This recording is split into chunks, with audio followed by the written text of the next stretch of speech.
So what if, the very rituals you perform to be a quote-unquote good person are actually the things keeping you disconnected from, well, true spirituality? That is a big question. Right.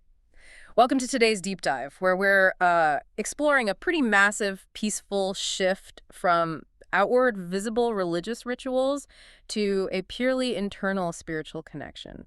And we are finding this in Guru Arjan Dev Ji's teachings. Yeah, specifically, we're looking at Gand Eng 866. Okay, let's unpack this because right out of the gate, the author just entirely replaces physical offerings. It says, "My incense and lamps are my service to the Lord." And before we get into the mechanics of that shift, I think the context of those terms is crucial. Like, Rag refers to the specific musical measure conveying the mood of the passage. Oh, right, the musicality of it. Exactly. And Ang translates to limb. Hmm. This actually reflects how Sikhs view the Guru Granth Sahib, not just as a book with pages, but, as a living guru.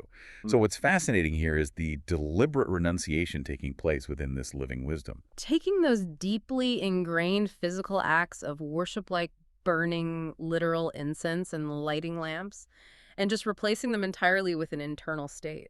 Yeah, exactly. It's kind of like the difference between doing chores for a partner because you feel obligated by a checklist versus just genuinely feeling love for them. That's a great way to put it. One is a physical token, and the other is an actual internal state of being. Right. But replacing that checklist leads to a much heavier concept, I think. The text says, "My body and wealth belong to God. My soul belongs to God." And I have to be honest, in our modern world, not owning my wealth or my body sounds like a recipe for getting taken advantage of. Well, yeah, it's a totally fair point. Like, how is this surrender not just giving up entirely? I mean, we have to look at the psychology of surrender rather than, say, literal poverty. Mm. Think about how much of our daily anxiety comes from protecting what we think we own. Oh, yeah, our status, our possessions. Exactly, our egos. Constant ownership basically creates constant anxiety.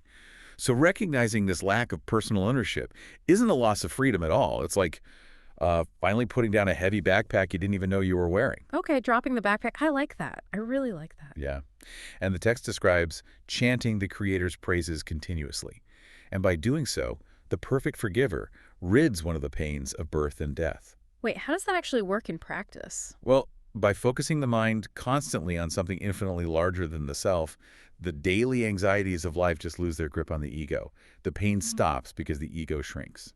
So, what does this all mean for the person trying to live this out today? How do we actually practice dropping that backpack? The text mentions chanting the name and the sad sangat, the company of the holy. Right, the company of the holy. Is this essentially like surrounding yourself with the ultimate group of mentors? That's spot on. If we connect this to the bigger picture, the company is the environment where true righteous conduct and spiritual wisdom actually take root. We just naturally absorb the energy of the people around us. Makes total sense. And the author uses a very grounding metaphor here too. The Creator's feet act as a literal boat to cross the world ocean. The world ocean. Wow. Yeah, because you cannot swim across the chaotic, vast ocean of life relying solely on your own ego's strength. You need the boat. Here's where it gets really interesting, though. Jumping into that boat isn't peaceful at first, right? Because letting go of control immediately triggers our internal defenses. Oh, definitely. Yeah, the text suddenly introduces this really intense imagery. It states that the 5 hideous demons have run away. Right, and those demons represent deep psychological vices. We're talking ego, anger, lust, greed, and attachment. The heavy hitters. Exactly. But the text is pointing out is that human willpower alone, or just performing physical rituals, isn't enough to root out these deeply embedded flaws. So you need outside help. Yes, it requires divine mercy, which is activated by genuine internal surrender to chase them away, which leads to the crucial warning in the text. Do not lose your life in a gamble. A gamble, meaning you're rolling the dice with your limited time on Earth if you just rely on superficial checklists instead of doing the actual hard internal work. Precisely. It's an incredible journey. I mean, we started with the physical lighting of literal lamps, and we moved to finding an internal boat that saves us from life's ultimate gamble. It really forces us to reevaluate the difference between just looking spiritual and actually being spiritually connected. It absolutely does. So as we wrap up today's deep dive, we want to leave you with a fresh question to ponder on your own.